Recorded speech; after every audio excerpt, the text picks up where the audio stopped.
noches. Gracias a todos por estar ahí. Maca, si querés ponete en video, así te Sí, vemos. sí, sí. Sol, sí, ahí se me puede autorizar, porque acá estoy. Desde San Pedro, de San Juan, de todos lados, qué lindo. Van sumando.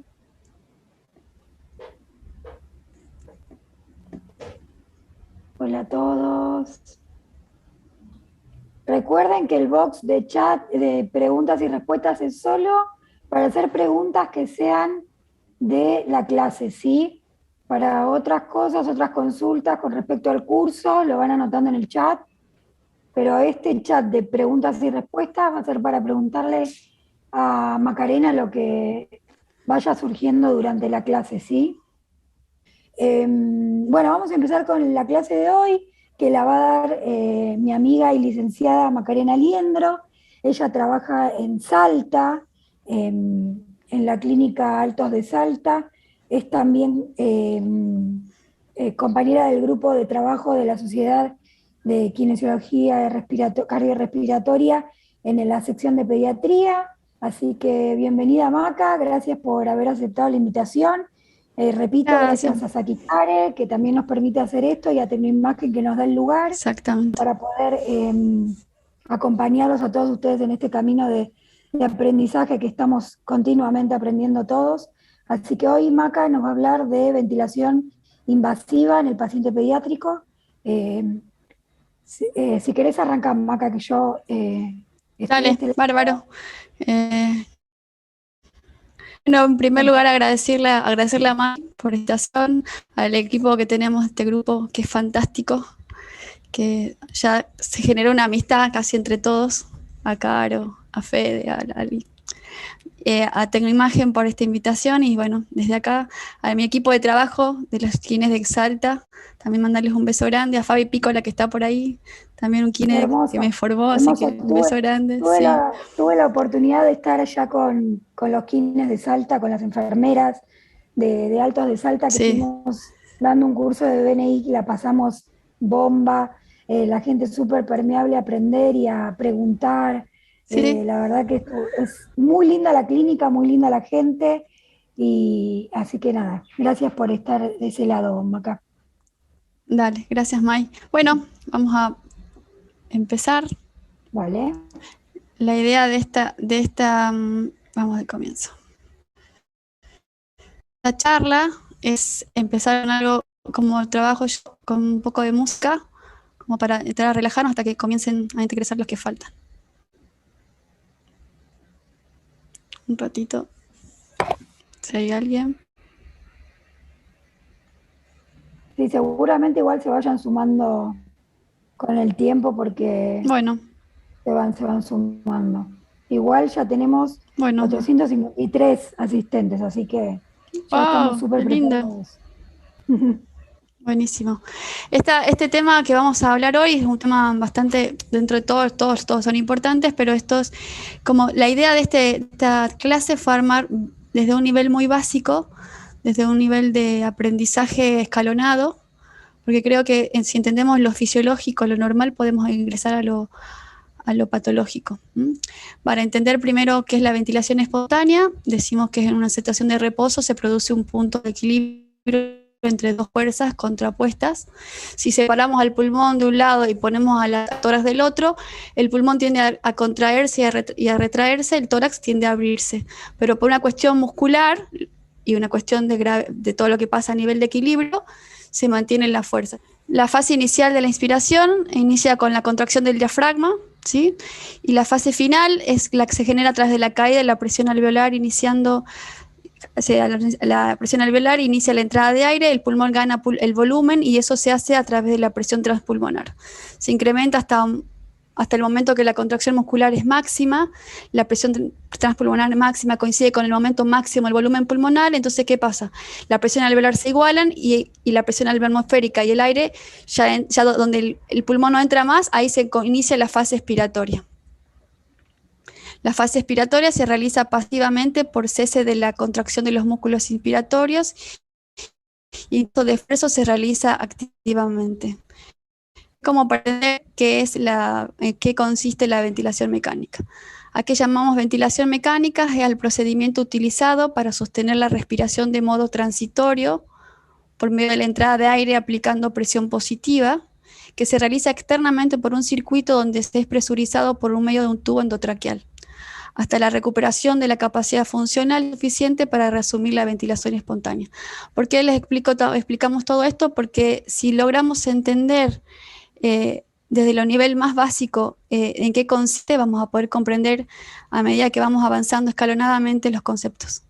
¿Cuál es el objetivo de hacer una ventilación mecánica, de ventilar un paciente? Es mejorar el intercambio gaseoso, generando ventilación alveolar y oxigenación arterial, mantener o restaurar el volumen pulmonar, reducir el trabajo respiratorio cuando los músculos ya están en periodo de agotamiento, mejorar la oxigenación tisular, permitir la sedación, anestesia y relajación muscular, estabilizar la pared torácica, ¿sí? Y prevenir las lesiones pulmonares asociadas por la ventilación, que pueden ser el balotrauma, el barotrauma, el biotrauma o la teloctrauma.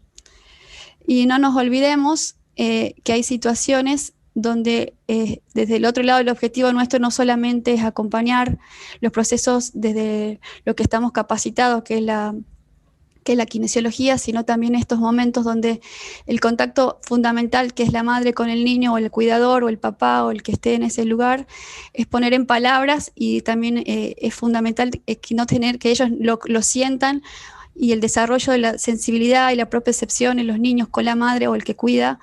Es algo que yo en el equipo siempre trato de trabajar, que se puedan acostar con sus hijos, que los puedan tocar, que los puedan sentir, porque muchas veces salen de los sanatorios sin saber ni siquiera cómo manejarlos. Y saber que la función nuestra no solamente es una función de kinesiólogo, sino también la parte humana, que es fundamental y que no se puede separar. Eso es como, el ser humano es un todo. Eso es siempre lo que trabajamos ahí en el equipo. ¿En quién está indicada la ventilación mecánica? Está indicada en apneas graves, con insuficiencias respiratorias como en riesgo de fatiga muscular, cuando ya los pacientes utilizan los músculos accesorios y la respiración es paradojal. El deterioro del estado de conciencia, cuando ahí ya tenemos un glauco avanzado. Inestabilidad hemodinámica grave, cuando tenemos una PO2 menor de 60 milímetros de mercurio, una PCO2 mayor de 55 milímetros de mercurio, una PAFI menor de 200, o una capacidad vital de 15 mililitros por kilogramo peso, o una Pimax menos de 25 si la podemos medir.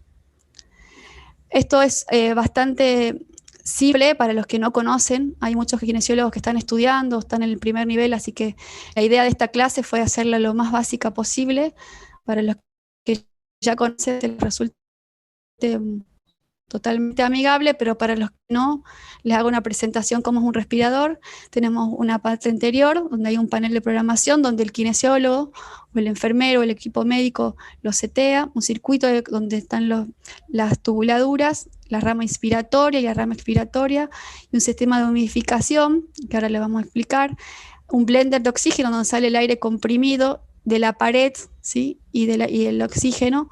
Esto se conecta a una manguera en la parte posterior del respirador, y esto nos permite darle al equipo lo que se necesita. Aunque parezca súper simple, es súper importante que todos conozcan cómo está formado un respirador. Los circuitos de humidificación, tenemos una rama inspiratoria y una rama expiratoria.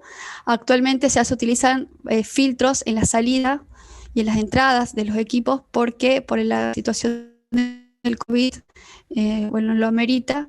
Las trampas de agua, es importante la verticalización de los equipos, y sobre todo saber cuándo vaciemos, y sobre todo tener un checklist de control. Nosotros en el sanatorio tratamos de que haya un control diario, no solamente diario, sino cada cambio de turno, porque esto nos permite admirar no solamente la mirada del kinesiólogo que está en el área, sino de todos los que vamos permanentemente a la habitación del paciente o al box, el equipo de kinesiología, el equipo de enfermería, al equipo médico. Trabajar en equipo hace que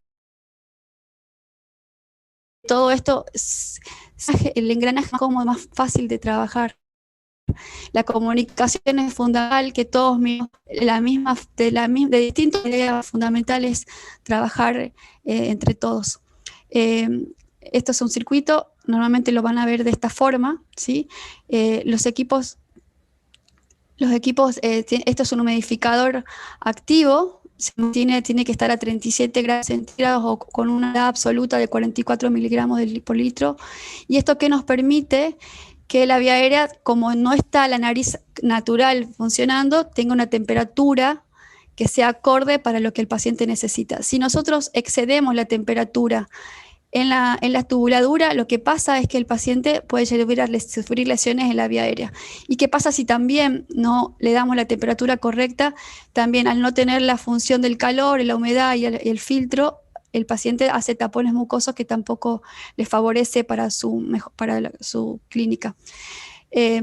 Estas son unas imágenes que tomamos, la humidificación y el calentamiento, tienen la función de mantener el humidificado con agua a temperatura adecuada para que el paciente reciba gas humidificado y calentado, ya que directamente la tráquea es lo que acabamos de decir y de caso contrario puede lesionar la mucosa y traer complicaciones. Entonces esto es algo de detenerse, en mirar, aprender, en saber chequear todos los días a qué nivel de temperatura estamos utilizando, saber vaciar. Ahora con esta etapa, la pandemia, tenemos que vaciar en reservorios que cada sanatorio tiene distintos, que nos da la parte del equipo de infectología, cómo se tienen que vaciar. Y eso creo que es algo que uno no le da tanta importancia, no todos, pero hay que empezar como a mirarlos. Como la ventilación mecánica incluye todo, yo fui como de a poco armando así los pedacitos para que entrar después en fondo a los modos ventilatorios. Las partes de un tubo, esto es un tubo endotraqueal, tiene un conector y una punta, ¿sí? Va a tener un CAF donde se infla. Esto se va a conectar a una manguerita que acá con una jeringa se infla después que ese paciente pasa por la intubación. Tiene una medida y esa medida que nosotros pesamos, sabemos en qué nivel vamos a colocar. Es fundamental que conozcan los tamaños y las medidas que existen en su servicio. No todos cuentan con todos los materiales que uno quisiera, y eso es una realidad que hay que afrontarla y saberla. Es algo que creo que tenemos que tener conciencia y saber que por más que tengamos los mejores profesionales y si no tenemos los materiales o con lo que tenemos hay que saber trabajar, ¿sí? ¿Qué es un modo respiratorio? Es la forma en que el respirador intenta cumplir con los objetivos de la ventilación mecánica en coherencia con la patología de base, ¿sí? El desarrollo de distintos modos ventilatorios tiene por objetivo mejorar la interacción entre el respirador y el paciente. Los modos que conocemos, yo nombré los que más básicos y conocidos son para todos. Ahora hay una gama que a medida que vayamos avanzando vamos a ir pero vamos a ir por lo más simple, porque como esta clase es básica, son clases más simples para que aprendamos todos. Tenemos los modos controlados, los modos asistidos controlados y los asistidos. Se define el tipo de ventilación controlado, asistido y espontáneo. Las variables que vamos a conocer son las variables de control, ya sea de presión o volumen o flujo, o las variables de fase, como dispara el equipo, puede ser por disparo, el límite, hasta dónde llegamos, el ciclado y la base. Ahora vamos a ver a uno para que no se abrumen. Los tipos de ventilación, la ventilación mecánica controlada, lo dice la palabra, controla, el ventilador inicia y termina el ciclo respiratorio. Eso es como para que cuando uno no sepa, y es la primera vez que veo una sigla controlada, viene que el equipo setea todo. Asistido controlado es el paciente inicia, el paciente inicia, pero el ventilador controla el ciclo. Y en caso que el esfuerzo del paciente no inicia o sea, cuando no hace el esfuerzo inspiratorio, eso que habíamos hablado al comienzo, no genera una presión negativa suficiente para poder hacer un ciclo respiratorio, si la fuerza muscular no es suficiente, ahí se activa el respirador. Y la ventilación espontánea, y la palabra nos dice, es el paciente inicia y termina los ciclos respiratorios. Entonces, ahí tenemos como esto es un gráfico para que ustedes entiendan lo que hay entre un ciclo asistido y un controlado. Fíjense en el círculo rojo, es como el esfuerzo inspiratorio lo genera el paciente, genera una presión negativa, esto que habíamos hablado recién de generar que el músculo se active y ahí se dispara.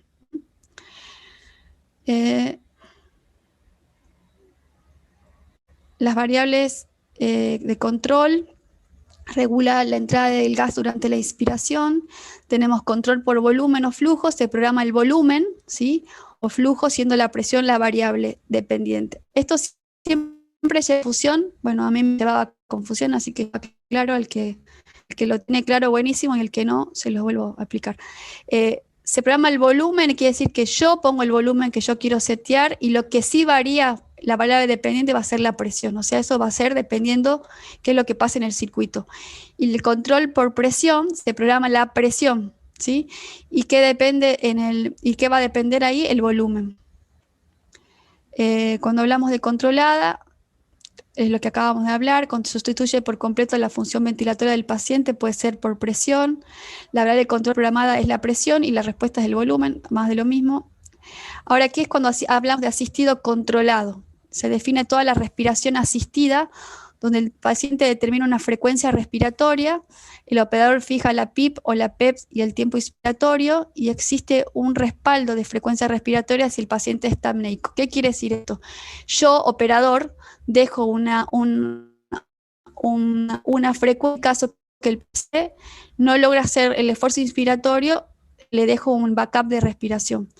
¿Qué ventaja tiene? Es más homogéneo con el volumen tidal, tiene una menor trabajo respiratorio que la ventilación sincronizada, y la frecuencia respiratoria es más segura porque tiene un respaldo. O sea, si el paciente en algún momento deja de tener las respiraciones espontáneas, el equipo automáticamente le da la frecuencia, ¿sí?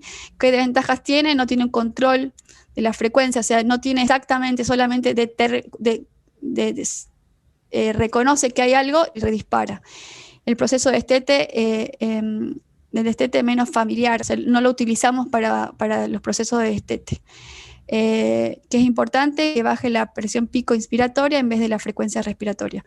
Es importante que baje la PIP y en vez de la frecuencia respiratoria. Eso es como un concepto para que nos quede.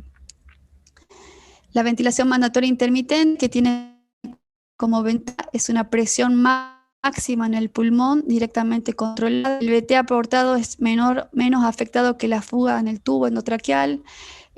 Los flujos son desacelerados, ayuda a distribuir el volumen de gas, genera flujos continuos que permiten la respiración espontánea, mientras compensa una fuga del tubo endotraqueal.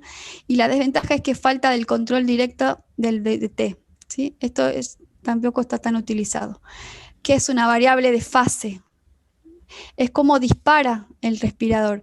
Inicia la inspiración por un paciente o por el ventilador, ya sea por tiempo, presión o flujo, ¿sí?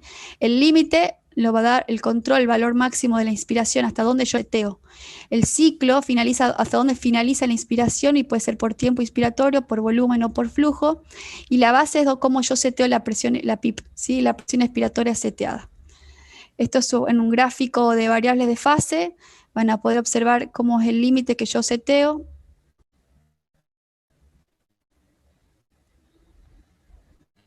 El ciclo y la base. Son los gráficos para que ustedes empiecen como a hacerse amigos de todas estas imágenes que al comienzo parecen todas parecidas, pero después con el paso del tiempo son totalmente distintas. ¿Qué programamos en la ventilación mecánica? La calibración del ventilador. Es fundamental que los equipos estén calibrados con todos los circuitos armados. ¿Por qué? Porque si no contamos con los filtros, o no le colocamos la cantidad de adaptadores que necesitamos, o si no lo hacemos y el equipo lo conectamos y no calibramos, nos puede llegar a no favorecer al paciente. La elección de la modalidad del ventilador, van a elegir la modalidad que estén, por supuesto, en coherencia con lo que ustedes necesiten, pero la modalidad que ustedes estén acostumbrados a trabajar. No empezar por conocer o leyeron algo que está bueno, porque lo más importante es el equipo que tenemos y cómo lo podemos utilizar, y saber reconocer el equipo y qué vamos a hacer con las modalidades que nosotros conocemos. Programación de los parámetros ventilatorios. Maca, sí. Perdón, quería hacer un hincapié en esto que acabas de decir, que para mí una de las partes más importantes al poner un paciente en el respirador es la calibración del equipo. Primero, porque no sabemos con quién fue utilizado antes y si está bien calibrado. Segundo, porque no sabemos si está en condiciones el equipo, si hay alguna falla interna que no estamos pudiendo ver. y en la calibración nos va a saltar. Y por otro lado, nos va a decir si hay alguna falla en si hay alguna fuga, perdón, importante en alguna parte del circuito que nosotros tal vez no nos demos cuenta porque o está roto el circuito o está mal conectado.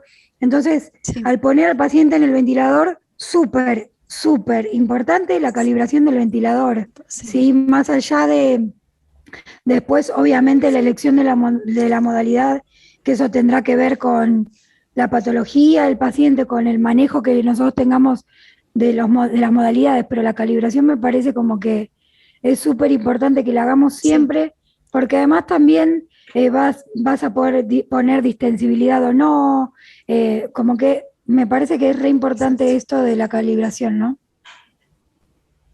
Sí, sí, sí, Perdón, tal cual. perdón que te corté. No, está bárbaro, gracias por el aporte. No, pero es real. Lo que pasa que como estamos a veces tan automatizados y el sistema nos lleva a hacer las cosas ya, es algo que es fundamental, que de lo que están formándose, eh, nada es obvio para mí. Todo tiene que ser, por más que tengamos 20 años formados haciendo esto, tiene que estar dentro de lo que hacemos todos los días. Eh, Programación de las alarmas. Bueno, ¿qué programamos? Los parámetros ventilatorios que programamos son volumen de presión inspiratoria, frecuencia respiratoria, volumen minuto, tiempo inspiratorio, la relación IE, la fracción inspirada de oxígeno, la PIP, la sensibilidad, el trigger, el fin del ciclo expiratorio, la sensibilidad expiratoria, los suspiros, flujo inspiratorio, tiempo de rampa o retraso inspiratorio y tipo de flujo inspiratorio. Se quedó sin luz. El volumen, la programación de parámetros ventilatorios, esto es como algo, el volumen corriente es de 7 a 10 mililitros por kilogramo peso, esto por supuesto va a variar según la edad del paciente. Esto es una tabla que colocamos según los lactantes entre 25 y 30, esto siempre adaptado a cada situación clínica, ¿no? Entre los niños entre 20 y 25, los niños mayores y adolescentes entre 12 y 20 respiraciones por minuto. Un volumen minuto se saca el volumen tidal por la frecuencia respiratoria, una relación IE de 1, 2, 1, 3, lo que se busca. En la Dios iniciamos con 1 hasta disminuir progresivamente a 0,4, que sea siempre dentro de lo posible.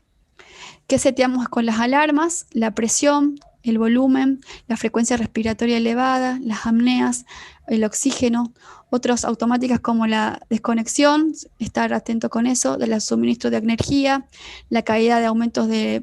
Esto del suministro de energía es saber, también es importante que conozcan cada uno de ustedes sus equipos, leer los manuales.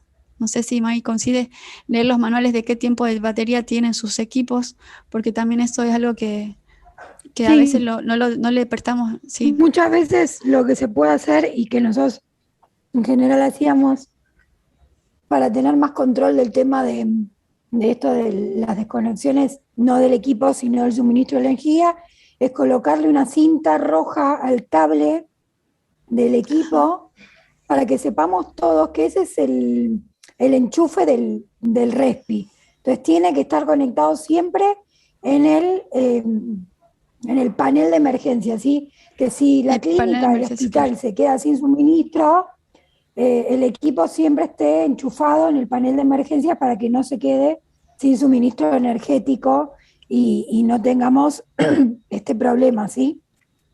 Pero súper Para importante los las que no alarmas. conocen, claro, sí.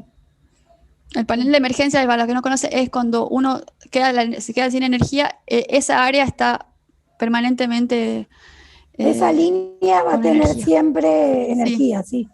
En general, sí, sí. todas las terapias intensivas las tienen, Sí, sí. eh, para que no tengamos ese problema. Pero sí, es súper importante que todos conozcamos los equipos con los que trabajamos.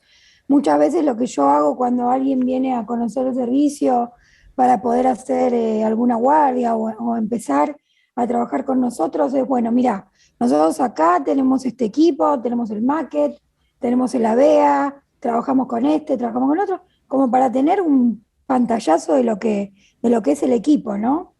Más allá de que todos en general Sí, tengan las mismas prestaciones, exacto, no siempre se exacto. prenden de la misma forma, no siempre se setean igual, a veces vienen bloqueados, hay que saber desbloquearlos. Eso también es súper importante de conocer, ¿sí? Sí, yo creo que los servicios, como estaría bueno que se hagan como pequeños talleres en cada servicio, bueno, seguramente se hacen, pero a los chicos que son nuevos, quienes nuevos, los que están estudiando, como empezar a eso, tomarlo como una herramienta de hacer talleres dentro de sus servicios, como para conocer los equipos, porque uno va a trabajar y es lo que siempre nos pasa. Perfecto. Cuando hablamos de volumen CB, el tipo de ventilación es asistida controlada, podemos tener asistida controlada. La variable de control es el volumen. La variable de fase dispara por tiempo, presión o flujo. ¿Sí? El límite es por volumen, presión y cicla por tiempo. Y la base es la PRIP. ¿Qué seteo cuando que tengo un volumen controlado por volumen? Una ventilación controlada por volumen, el VT, la frecuencia respiratoria, la PIP, el tiempo inspiratorio, la FIO2, la sensibilidad y la pausa inspiratoria. ¿Y qué voy a monitorear? O sea, ¿qué voy a ver? Es la presión pico y la presión plató. En la presión control, este tipo de ventilación puede ser asistido o controlado. La variable que vamos a controlar es la presión, ¿sí? La variable fase dispara por tiempo, presión. El límite es la presión, cicla por tiempo y la base es la PIP, ¿sí? Que vamos a setear cuando tenemos un modo controlado por presión, es la presión inspiratoria, la frecuencia, la PIP, FIO2, time, pausa inspiratoria, ¿sí? ¿Y qué monitoreo? Es el volumen, el VT, el VTI y el volumen minuto. Cuando hablamos de presión de soporte, ya hablamos de presiones donde ya el tipo de ventilación es asistida controlada, la variable de control es el volumen, la variable de fase está disparada por tiempo, presión o flujo, el límite es el volumen o la presión, sí puede ser ciclado por tiempo, cicla por tiempo, y la base es la PIP. ¿Qué monitoreo en la presión de soporte? En la presión de soporte, la frecuencia respiratoria, el tiempo inspiratorio, el tiempo expiratorio, volumen, el VT, el VTI y el volumen minuto. ¿Y qué seteo? Es la presión de soporte, la PIP, la FIO2, la sensibilidad inspiratoria, la sensibilidad expiratoria, porque este es un modo que ya el paciente tenemos asistido. La prevención de respaldo y las alarmas de apnea, porque si se queda el paciente entra en apnea, tengo que setear eso, que es fundamental. ¿Qué es el modo CMB? Es un tipo de ventilación de ciclo mandatorios y espontáneos, o sea, que quiere decir la variable de control es la presión o el volumen, puedo setearlo en los dos modos. La variable de fase por tiempo o presión, el límite puede ser por presión, cicla por tiempo o más la caída del flujo, y coloco como base la PIP. ¿Sí? ¿Qué ventaja tiene tener un modo de este tipo? Evita las asincronías, porque tiene un respaldo del paciente, evita la lucha contra el ventilador, o sea, no estoy ahí tratando de que respiro en contra del respirador, no requiere sedación, disminuye el riesgo del barotrauma, disminuye el riesgo de hemorragias y es fácil de destete. Es fundamental, no sé, May y los chicos de acá del otro lado, la observación. Estar tiempo permanente al lado del paciente, por supuesto, no da obviamente el tiempo, pero es como decimos siempre, cuando tenemos un paciente ventilado, sea o no invasivo o no invasivo, es estar al lado del paciente, es más allá de lo que le estamos otorgando al paciente o mirar el aparato con el que estamos ventilándolo, es mirar al paciente, la sincronía, paciente-ventilador, la comodidad. En realidad, por ejemplo, nosotros ahora justamente hablando del SIMB, casi no lo estábamos utilizando, ¿sí? Tal vez priorizamos ponerlo en un soporte si vemos que el paciente está como para respirar solo o para iniciar las respiraciones, pero sí, siempre es mirar al paciente, es mirar el ventilador, los números, la sincronía, lo que decíamos siempre, viste sí. que no es solo lo que le estamos otorgando. Claro, y eso se logra claro, no solamente sabiendo del modo, sino mirando, observando, a ver, a ver qué pasa, qué hago si seteo algo, si logro modificar, porque si no es como, creemos que seguir en este automático hace que el paciente esté luchando contra esa respiración que él está tratando de... Por eso es cierto que el CMB no se utiliza, pero hay lugares que todavía lo usan más y por eso también lo nombro para Sí, los que no lo mucho conocen. la neo o los cardio utilizan mucho ahí ese IMB para winning, se utiliza. Sí, sí, obviamente que se utiliza y está bueno saber de qué se trata, claro, sí, sí, sí, sí. Bien. ¿Qué seteo? La presión inspiratoria, frecuencia respiratoria, tiempo inspiratorio, PIP, FIO2, presión de soporte, se utilizó presión de soporte, sensibilidad inspiratoria, sensibilidad expiratoria, que voy a monitorear la frecuencia respiratoria, el tiempo inspiratorio, los volúmenes, y ahí incluye todos los volúmenes. Dentro de los otros modos asistidos, si es una modalidad que se permite al paciente de forma espontánea, en un circuito en el que, en que la presión en la vía aérea mantiene un nivel superior a la presión atmosférica durante todo el ciclo, o sea, se mantiene todo el tiempo la misma presión. ¿Sí? Es un nivel de presión continua que permite apertura alveolar y de la vía aérea. Algunos de los que consideran modo ventilatorio y otros no. Eso va a depender del autor, porque si ustedes van a algunos autores o algunos trabajos, algunos consideran que es un modo ventilatorio y otros dicen que no. Entonces eso también para que los que están iniciando también conozcan un poco de esto.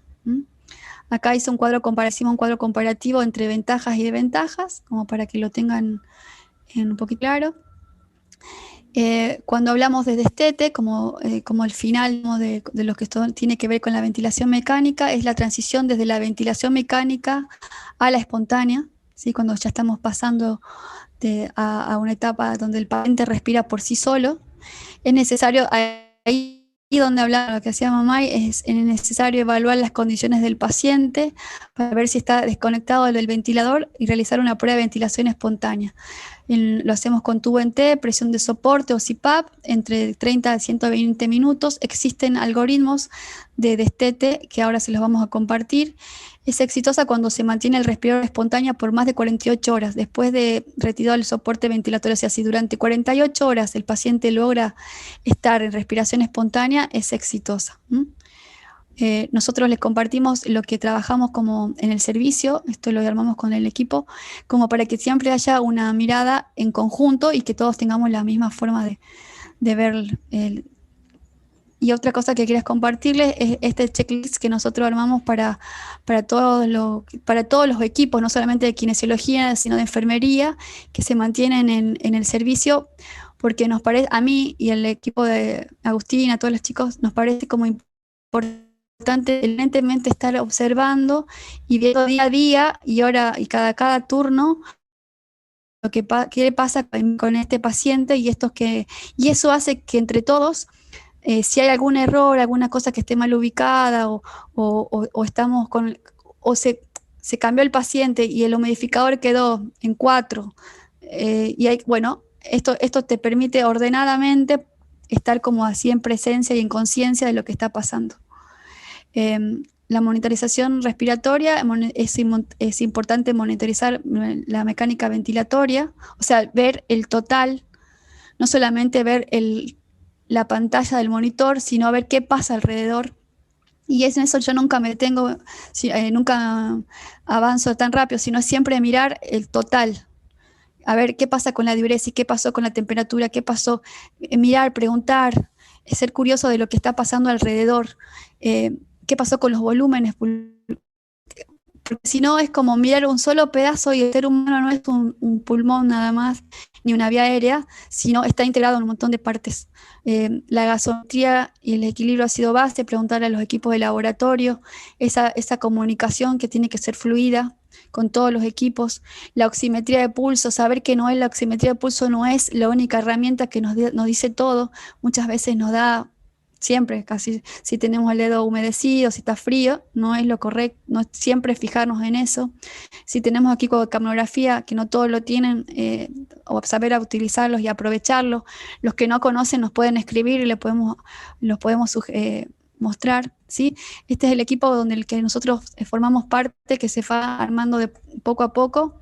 Y queremos agradecerle, bueno, yo especialmente a May, a su papá, a Gustavo, a mis compañeros, a Fede, a Caro, y a todos los que están del otro lado por haber formado parte de esta charla, que lo que queremos hacer todos es que cada día nuestra profesión, lo que hacemos tenga un sentido y que no quede solamente en el conocimiento, sino que se expanda un poco más. Así que agradecerles desde acá y mandarles un beso grande. Muchas gracias.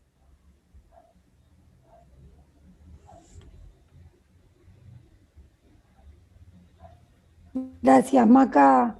La verdad que sí, que obviamente estas clases son para dar un poquito de conocimiento de lo que todos necesitamos saber y estudiar y seguir creciendo.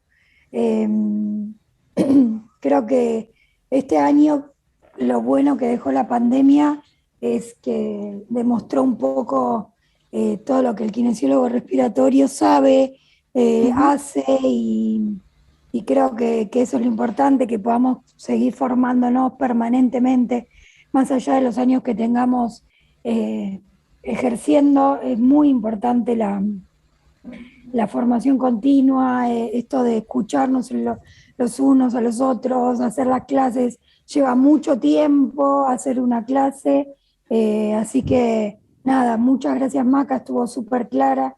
Gracias Lau, que también está ahí dándonos el backup, porque yo estoy a media máquina, así que me estaba haciendo la segunda.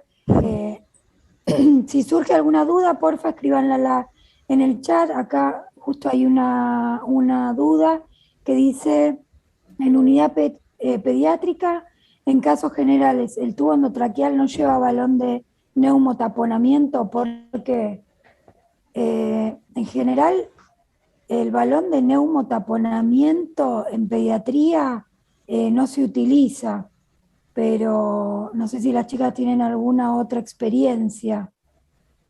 No, nosotros no lo utilizamos. No, en pediatría no se utiliza.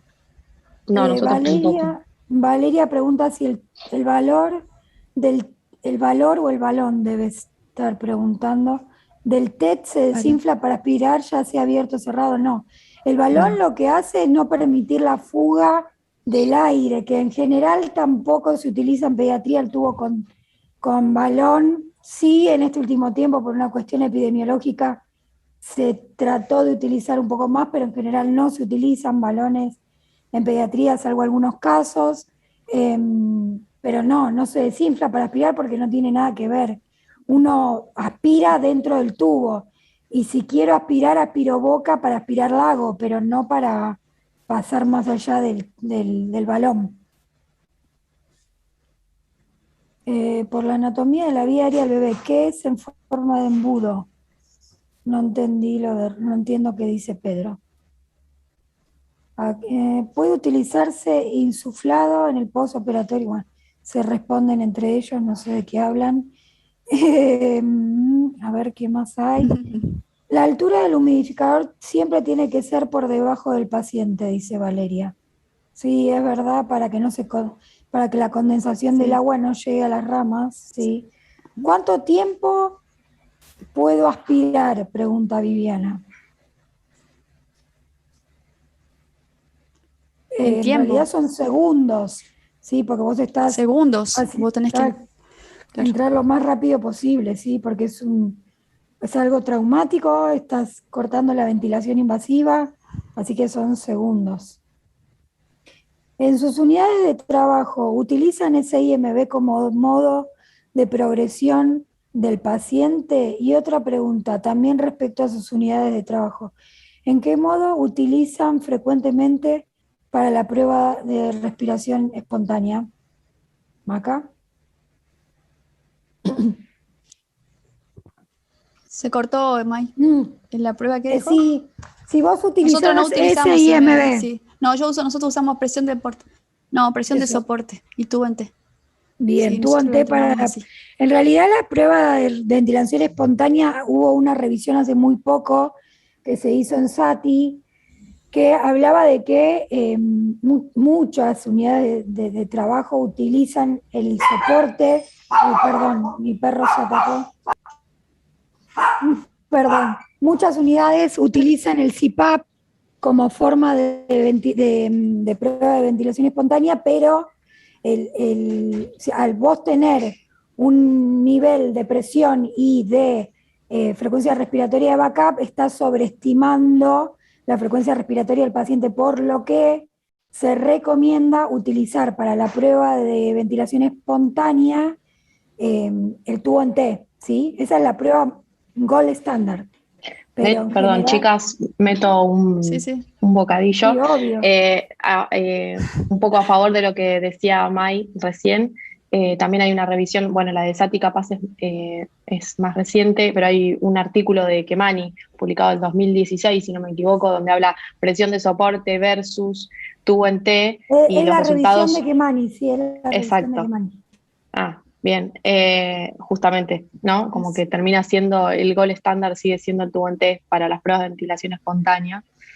Y respecto del SIMB, que antes me quedó ahí como en el tintero, pero es un tema súper discutido. Yo tengo la oportunidad en uno de los trabajos trabajar en la NEO, y el SIMB en pediatría la realidad es que hay muchísima bibliografía que habla de que es un modo que está en desuso, pero sin embargo en NEO se sigue utilizando combinado con presión de soporte, que es como una optimización para el uso del SIMB.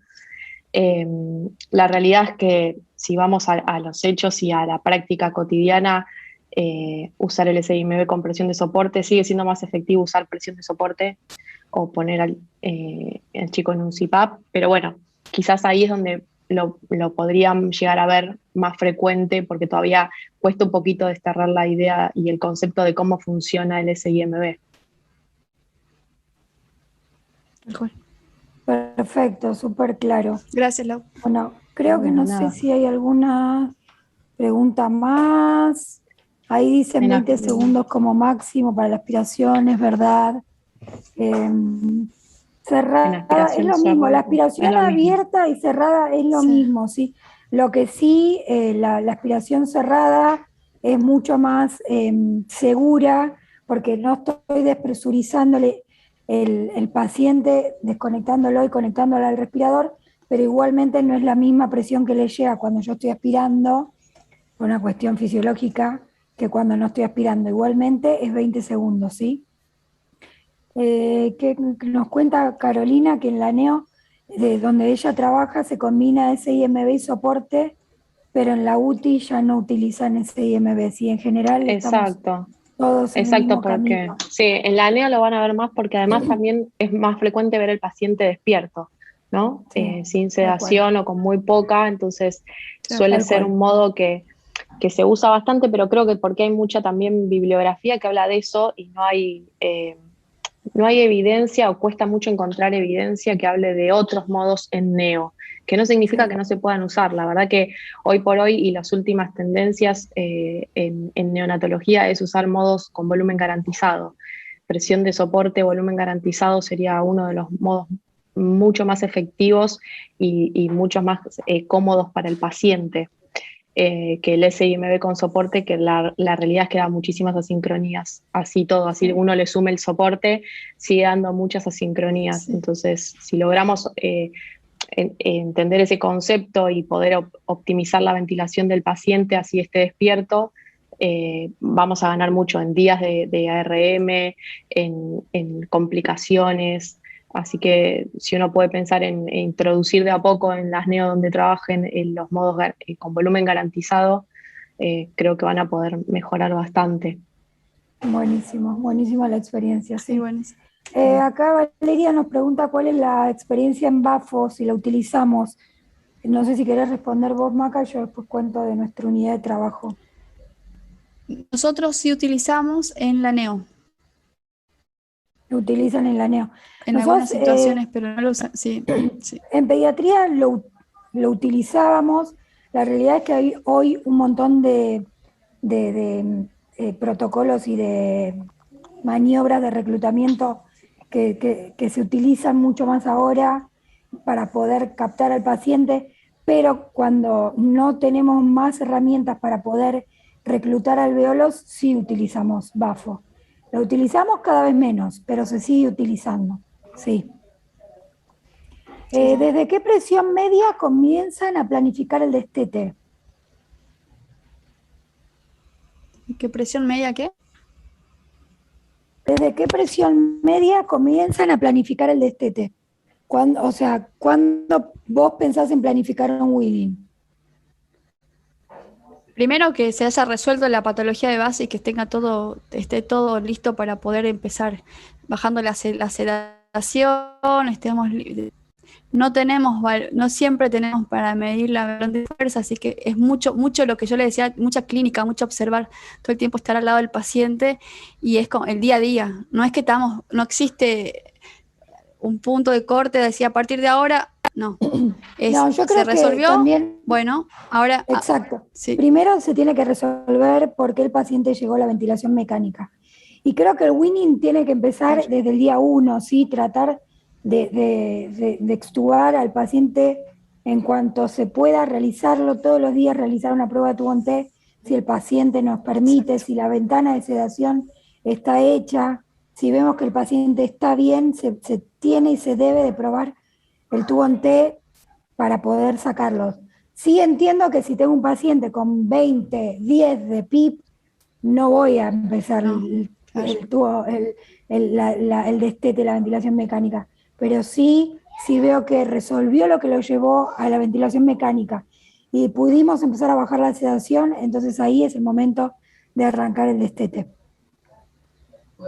Nos pregunta Josué Lau si podés repetir el artículo que mencionaste, creo que es el de Kemani, CPAP versus, o presión soporte versus tubo en T para prueba de ventilación espontánea. Estás muteada, Lau. Perdón. Sí, estaba viendo la pregunta, estaba buscando a ver si te encuentro el título exacto del artículo, pero es de Kemani, creo, si no me equivoco, año 2016, la revisión que hizo. Así que Sí. si ahora te encuentro el artículo acá en mis archivos, ya les pongo el título acá Genial. en el chat.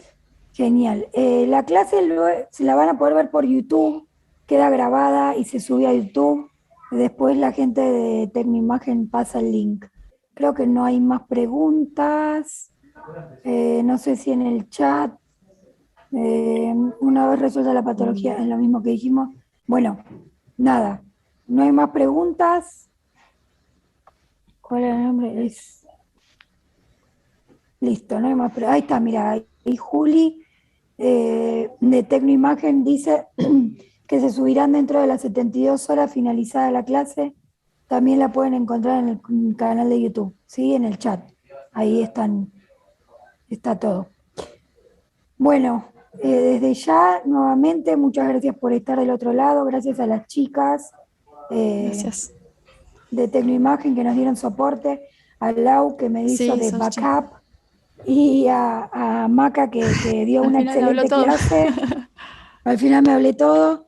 Les súper agradezco a todos por estar del otro lado y nos encontramos en la próxima clase para hablar de tráqueo. Exacto. Muchas gracias a todos. Un beso grande, chao Lali. Muchas gracias. Bye. Buenísima la charla, Maca. Adiós a todos. Lali.